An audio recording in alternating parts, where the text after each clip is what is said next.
Continuing on with our season previews, as today we're going to be looking at the Washington Nationals. No real intro needed here, let's get right into the video. Last year was an awful year for the Nationals. They not only lost their face of the franchise in Juan Soto, but they also finished out the regular season with the worst record in baseball at 55-107. And this 55-win season was 10 games worse than their 65-win 2021 season. And the Nats have been pretty bad over the past couple seasons, as their last postseason appearance was back in 2019, where they actually beat the Astros in 7 games in the World Series. But obviously since then, things have gone downhill quick. As for the offseason, the Nats have been pretty busy so far. They've picked up players like Ildemaro Vargas, Jeimer Candelario, Stone Garrett, Trevor Williams, Michael Chavis, Corey Dickerson, and Dom Smith. They've also lost a few names in Steve Cishek, Cesar Hernandez, and Nelson Cruz. Now last year as a team, they were pretty bad offensively, as they had a 687 team OPS which ranked 22nd and 136 home runs which ranked 28th. Looking at their projected lineup, I want to start with Lane Thomas, who was pretty good last year as he hit .241 with 17 home runs and 8 stolen bases. They also have Victor Robles in the outfield, who is not the best offensive player in the world, but he's pretty good defensively. All in all, last year he hit .224 with 6 home runs and 15 stolen bases.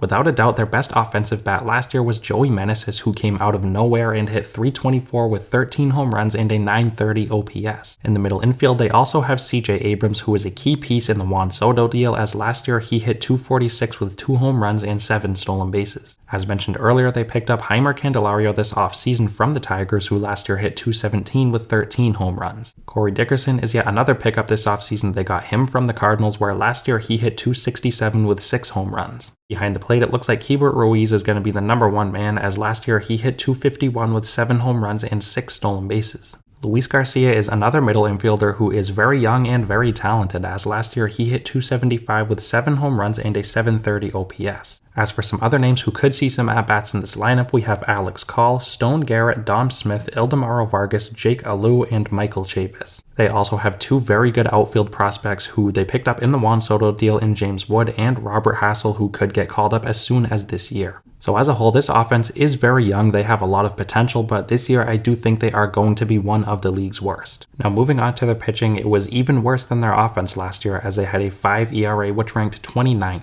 Looking at the starting rotation, I want to start with Josiah Gray, who last year in 149 innings posted a 5.02 ERA with 154 strikeouts. Mackenzie Gore is another young but talented pitcher who I expect to be towards the top of this rotation, as last year in 70 innings he posted a 4.5 ERA with 72 strikeouts. As mentioned earlier, they also picked up Trevor Williams from the Mets, who was pretty good last year, as in 90 innings he had a 3.21 ERA. As bad as he was last year, I fully expect Patrick Corbin to get many more opportunities in the starting rotation this year, as last year in 153 innings he had a 6.31 ERA. And for the 5th spot in the rotation, I think it's going to go to their top pitching prospect in Cade Cavalli. He only made 1 start last year, but the Nationals seem to see a lot of potential in him, and that's for good reason. He is a very good young pitcher. As for some other pitchers who could see some starts this year, we have Joan Adone, Corey Abbott, and Steven Strasburg if he ever gets healthy.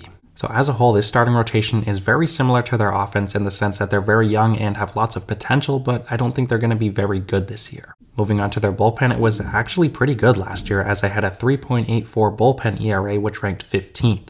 It looks like Kyle Finnegan is going to be in the closer role to start out the year, and he's really earned it, as last year he was very good, as he posted a 3.51 ERA while locking down 11 saves. As for some other arms in this bullpen who could have an impact, we have Carl Edwards, Hunter Harvey, Erasmo Ramirez, Mason Thompson, and Tanner Rainey, all of which had a sub 3.5 ERA last season. So for this bullpen, I don't think it's going to be looked at as one of the league's best, but I think it will be respectable. So now that we went through this roster top to bottom, let's take a look at the Nationals' outlook record-wise. With the title of the video, it really goes without being said, but I think the Nationals are going to be really bad this year. As I highlighted throughout the video, their offense and their starting rotation has lots of potential down the road, but this year they have really no major league talent. Their bullpen could be respectable, but you need a lot more than a respectable bullpen to be anywhere near competitive. As for a win-loss total, I think they're going to be right around last year's 55 wins, and I also would not be surprised to see them around 50. So I think the Nationals have a legitimate shot at losing 110 plus games this year. I hate to say it because I don't hate the Nationals, but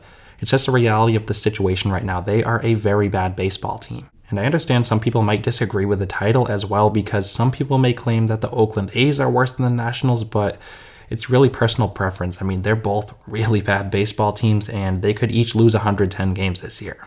But anyways, that's going to wrap today's video up. Let me know what you guys think down below. Thank you so much for watching, and I'll see you next time.